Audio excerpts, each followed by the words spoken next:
Assalamualaikum warahmatullahi wabarakatuh. Perkenalkan, nama saya Anissa Rahima dari Program Studi Bimbingan dan Konseling Fakultas Ilmu Pendidikan Universitas Negeri Jakarta Angkatan 2020.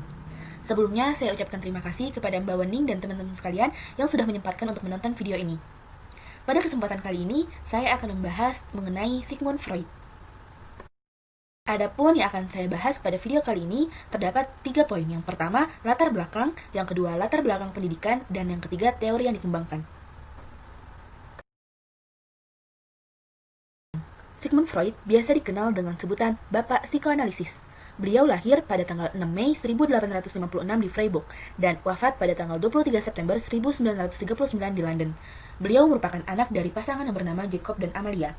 Beliau memiliki 7 saudara kandung.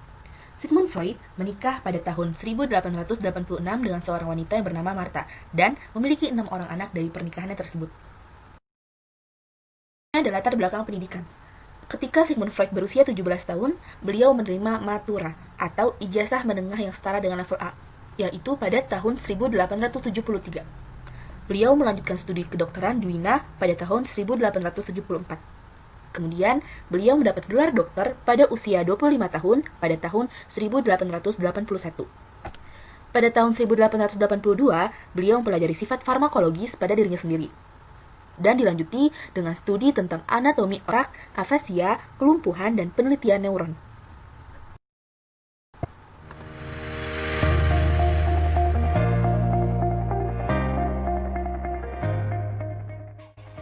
Video kali ini kita akan menyinggung mengenai Sigmund Freud.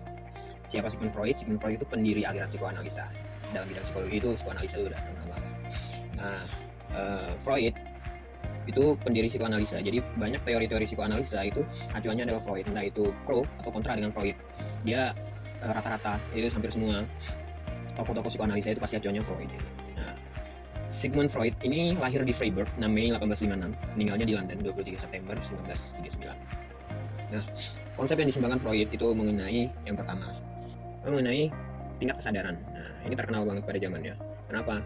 Karena dari sini kita dapat membahas konsep mengenai alam bawah sadar. Nah, itu jadi Freud ini bilang tingkat kesadaran itu ada conscious yaitu sadar, preconscious prasadar, dan unconscious yaitu tak sadar atau alam bawah sadar.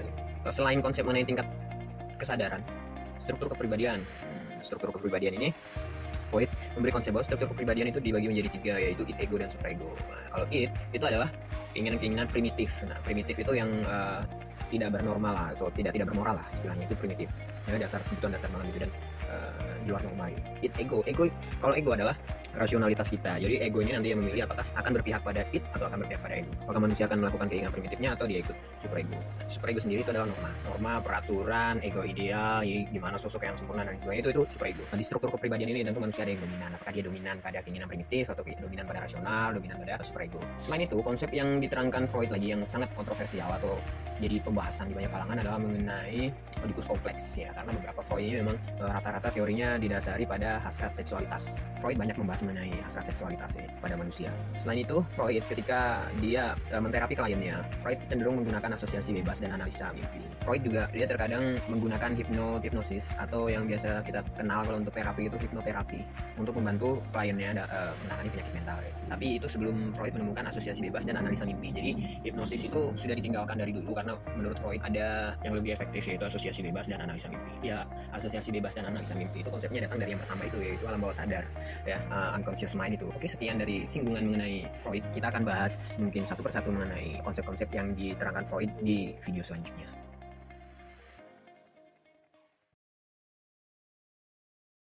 Teori-teori yang dikembangkan.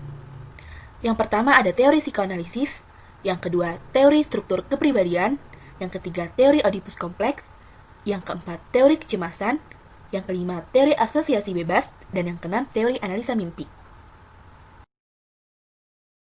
Ada sebuah quotes yang pernah diucapkan oleh Sigmund Freud.